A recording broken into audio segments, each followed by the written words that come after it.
তাহলে দাড়ির মধ্যে এমন কিছু নাই যে দাড়ি থাকলেই আমি জান্নাতে যাব।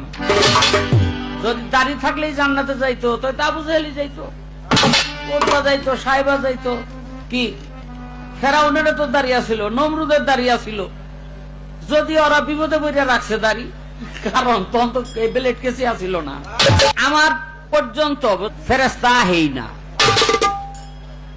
কারণ আমি হলো নীতি সেভ করি। কারণ হলো তুই শয়তানের দাদা। তুই হারামজাদা যদি মুসলমানের জাত হইতি, তুই যদি মুসলিম হইতি, তাহলে আমাদের প্রিয় নবী হযরত মুহাম্মদুর রাসূলুল্লাহ সাল্লাল্লাহু সাল্লামকে দিয়া দলিল দিতি।